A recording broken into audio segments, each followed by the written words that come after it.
নমস্কার, আমি নয়ন। আপনারা দেখছেন দ্য লং প্রসেস।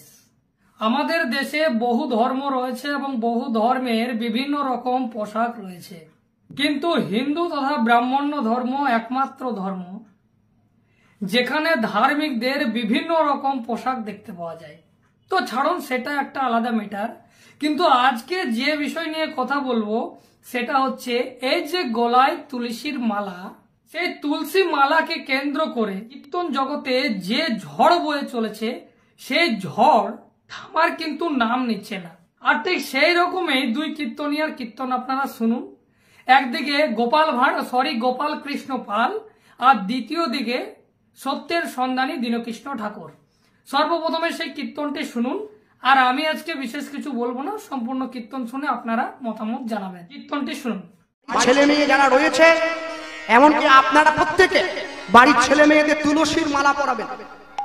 কেন জানেন? অনেকে আমাকে এসে জিজ্ঞাসা করেছে, দাদা তুলসীর মালা কি পরতেই হবে? হ্যাঁ, হবে। যারা কীর্তন করে, যারা হরিনাম করে, যারা বৈষ্ণব হয়েছে, শুধু মালা তারা পরবে এরকম কোনো কথা নেই, মালা সবাই পরবে। যে লোকটা পুলিশে চাকরি করে, পুলিশ কোনোদিন নিজের পোশাক পরতে লজ্জা পায় নাকি? এটা বলে আমার অহংকার, পুলিশের পোশাক। যে স্কুলে পড়াশোনা করে, আপনাকে স্কুলের পোশাক পরে স্কুলে যেতে হবে, তা নাহলে স্কুলে ঢুকতে দেওয়া হবে না।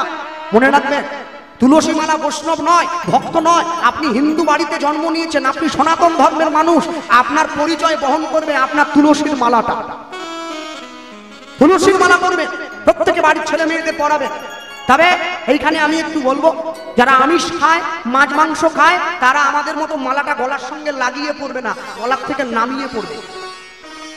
আর যারা নিরামিষ খায় তারা মালাটা লাগিয়ে পড়বে। তবে লাইনে আপনাকে দাঁড়াতে হবে, লাইনে না দাঁড়ালে ডাক পাবেন কি করে? আগে লাইনে তো দাঁড়া। আর যে সমস্ত বাড়ির মেয়েরা কলেজে পড়াশুনো করছে, 11-12 পড়ে, তারা তো মালা পরে না, বড্ড লজ্জা পায়। তারা মালা না পড়তে পারে, তারা যীশু খ্রিস্টের লকেট গলায় ঝুলিয়ে স্কুলে চলে যায়। 33 কোটি দেবদেবী আছে ভারতবর্ষে, এরা যে কেন যিশুর ঠ্যাং ধরে খাঁচাখাঁচি করছে বুঝতে পারছি না।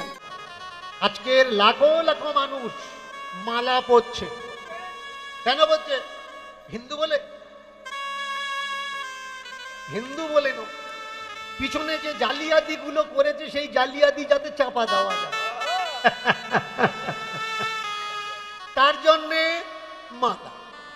আমাকে অনেক কীর্তনিয়ারা বলেছে, মালা যদি গলায় না থাকে চিনবে কি করে ও হিন্দু? কমন সেন্স টুকুই নেই। হিন্দু হওয়ার জন্য মালা জরুরি না।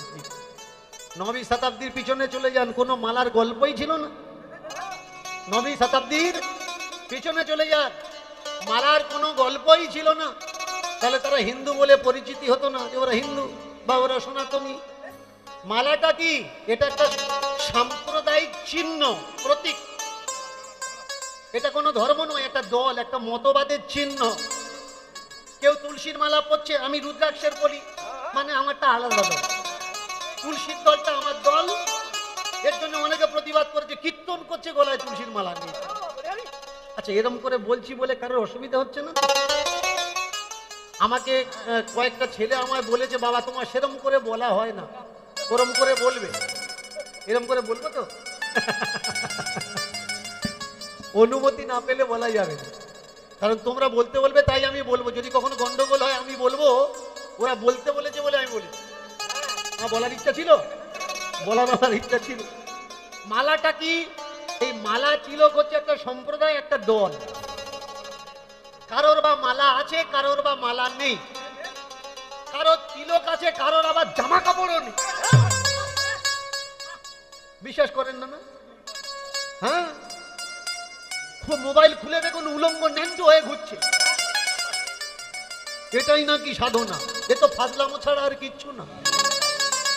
সাধনার জন্য ন্যাংটো হয়ে ঘুরবি?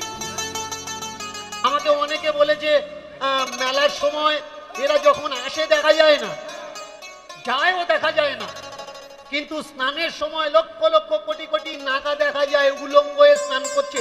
এরা আসে কোত্থেকে আর যায় কোথায়? আমি বলি, এই টোকা বুদ্ধি তোদের মাথায় আর নেই? এরা প্যান্ট জামা পরে আসে, প্যান্ট জামা পরে যায়, শুধু স্নানের সময় ন্যাংটো হয়ে ধর্মের নাটক এরা দেখায়। ঠিক আছে? কেউ কাঁটার উপরে শুয়ে পয়সা গুড়ুচ্ছে, হ্যাঁ, কত রকম কায়দা করে। আর রিপোর্টারটা করবে কি? নিউজ তো বিক্রি হচ্ছে না, গন্ডগোল নেই, মার্কেট নেই, নিউজ বিক্রি হচ্ছে না। যাকে পাচ্ছে তাকে দিয়ে নিউজ তৈরি করছে আর সেল করছে।